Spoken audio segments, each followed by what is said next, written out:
तर जनशिक्षण संस्थान रायगड यांच्या सहकार्यानं शुभ्रा प्रकल्पतर्फे आयोजित जागर युनिफाईड संकल्पनेअंतर्गत सौर ऊर्जेच्या सहाय्यानं फळं आणि भाज्यांवरील प्रक्रिया करण्याचं प्रशिक्षण 1 आणि 2 डिसेंबर 2025 रोजी पार पडलं। मुंबईतील Gurukul centre for special childrens येथे होणाऱ्या या उपक्रमात विविध संस्थांनी सहभाग घेतला। यामध्ये Gurukul centre for special children, Rotary school for deaf Jhaveri, ठाणावाला कर्णबधीर विद्यालय सोबतच अनाथ छत्रनिवास मुलांचे बालगृह शिरपूर तसंच हिलिंग टच सेंटर या संस्थांचा यामध्ये समावेश होता।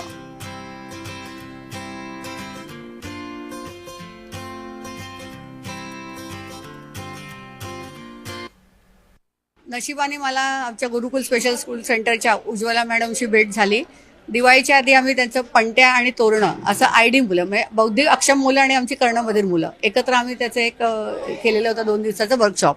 त्याच्यात आम्ही 500 पणत्या तयार केल्या होत्या आणि 100 तोरणं। त्याला आम्हाला भरभरून प्रतिसाद मिळाला।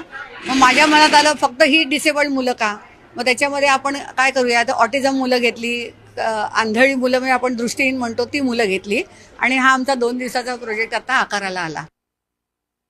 फळे व भाज्या सुकवून त्यापासून आपण पदार्थ कसे बनवू शकतो याचं ट्रेनिंग दिलं जातं आहे। तर हे ट्रेनिंग आमच्या आयडी मुलांसाठी, इंटेलेक्च्युअल डिजेबल मुलांसाठी खूपच उपयोगी आहे। या प्रकल्पाच्या अध्यक्षा भाग्यश्री मॅडम यांच्या सहकार्याने हा प्रकल्प आम्ही आमच्या शाळेत राबवला आहे।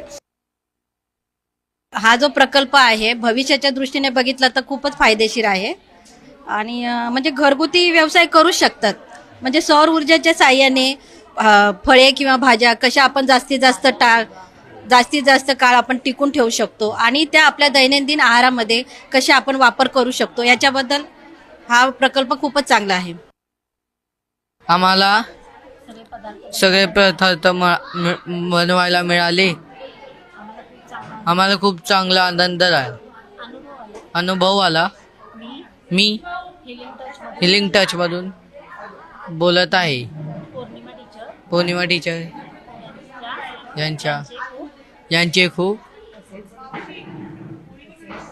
तसेच सर्वजण निर्देश गुरुकुल सेंटरचे आभार मानत आहे। यासोबतच बातमीपत्रात वेळ झाली तेच थांबण्याची। ताज्या बातम्यांसाठी बघत राहा जय महाराष्ट्र।